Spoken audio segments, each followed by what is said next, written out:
ನನ್ನ ಹೆಸರು ಲಕ್ಷ್ಮಿ. ನಾನು ಓದುತ್ತಿರುವುದು ಸರ್ಕಾರಿ ಪ್ರೌಢಶಾಲೆ ಗವನಹಳ್ಳಿ. ನನ್ನ ಮಾದರಿ ಹೆಸರು ತ್ಯಾಜ್ಯ ವಿಂಗಡಣೆ. ಒಣಕಸ ಎಂದರೆ ಸುಲಭವಾಗಿ ಒಳ್ಳೆಯದ ಕಸ. ಉದಾಹರಣೆಗೆ ಪ್ಲಾಸ್ಟಿಕ್, ಕಾಗದ, ಬಾಟಲಿ, ಲೋಹದ ವಸ್ತುಗಳು, ಗಾಜು ಪ್ಯಾಕೆಟ್ಗಳು ಇತ್ಯಾದಿ. ಲಕ್ಷಣಗಳು: ಬೇಗ ಕೊಳೆಯುವುದಿಲ್ಲ, ಪರಿಸರಕ್ಕೆ ಹಾನಿ ಮಾಡಬಹುದು, ಮರುಬಳಕೆ ಮಾಡಬಹುದು. ಪ್ರಯೋಜನ: ಒಣಕಸವನ್ನು ಮರುಬಳಕೆ ಮಾಡಿ ಹೊಸ ವಸ್ತುಗಳನ್ನು ತಯಾರಿಸಬಹುದು. ಮಹತ್ವ: ಗೊಬ್ಬರ ತಯಾರಿಸಲು ಸಹಾಯಕ, ಮರುಬಳಕೆಗೆ ಸಾಧ್ಯವಾಗುತ್ತದೆ. ನನ್ನ ಹೆಸರು ಭಾಗ್ಯಲಕ್ಷ್ಮಿ. ನಾನು 9ನೇ ತರಗತಿಯಲ್ಲಿ ಓದುತ್ತಿದ್ದೇನೆ. ನಮ್ಮ ಶಾಲೆಯ ಹೆಸರು ಸರ್ಕಾರಿ ಪ್ರೌಢಶಾಲೆ ಗವನಹಳ್ಳಿ. ನನಗೆ ಬಂದ ಮಾದರಿ ಹೆಸರು ಪ್ಲಾಸ್ಟಿಕ್ ತ್ಯಾಜ್ಯ.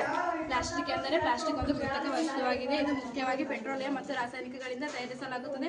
ಇದು ಸುಲಭವಾಗಿ ಬೇರೆ ಬೇರೆ ಆಕಾರಗಳಲ್ಲಿ ರೂಪಿಸಬಹುದು. ಪ್ಲಾಸ್ಟಿಕ್ನ ಲಕ್ಷಣಗಳು: ತೂಕ ಕಡಿಮೆ ಇರುತ್ತದೆ, ಬಲವಾಗಿರುತ್ತದೆ, ದೀರ್ಘಕಾಲ ಇರುತ್ತದೆ, ಬೇಗ ಕೊಳೆಯುವುದಿಲ್ಲ, ನೀರಿಗೆ ಹಾನಿಯಾಗುವುದಿಲ್ಲ.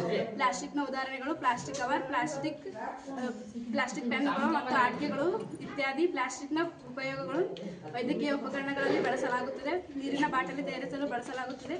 ಪ್ಲಾಸ್ಟಿಕ್ ಕಸವನ್ನು ಸರಿಯಾಗಿ ವಿಂಗಡಿಸಬೇಕು. ನನ್ನ ಹೆಸರು ಚೈತ್ರ. ನಾನು 9ನೇ ತರಗತಿಯಲ್ಲಿ ಓದುತ್ತಿದ್ದೇನೆ. ಸರ್ಕಾರಿ ಪ್ರೌಢಶಾಲೆ ಗವನಹಳ್ಳಿ. ಹಸಿ ಕಸ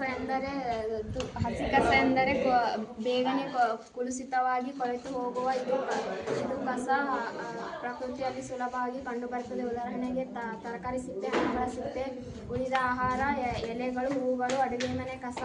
ಲಕ್ಷಣಗಳು: ಬೇಗ ಕೊಳೆಯುತ್ತದೆ, ದುರ್ವಾಸನೆ ಬರುತ್ತದೆ, ಅಡುಗೆ ಗೊಬ್ಬರ ಮಾಡಲು ಬಳಸಬಹುದು. ಪ್ರಯೋಜನಗಳು: ಹಸಿ ಕಸವನ್ನು ಗೊಬ್ಬರವಾಗಿ ಬಳಸಬಹುದು. ಇದು ಮಣ್ಣಿನ ಸಾಲು ಹೆಚ್ಚಿಸುತ್ತದೆ. ಮಹತ್ವಗಳು: ಪರಿಸರವನ್ನು ಸ್ವಚ್ಛವಾಗಿಡಲು ಸಹಾಯ ಮಾಡುತ್ತದೆ, ಮಣ್ಣಿನ ಮಾಲಿನ್ಯ ಕಡಿಮೆ ಮಾಡುತ್ತದೆ.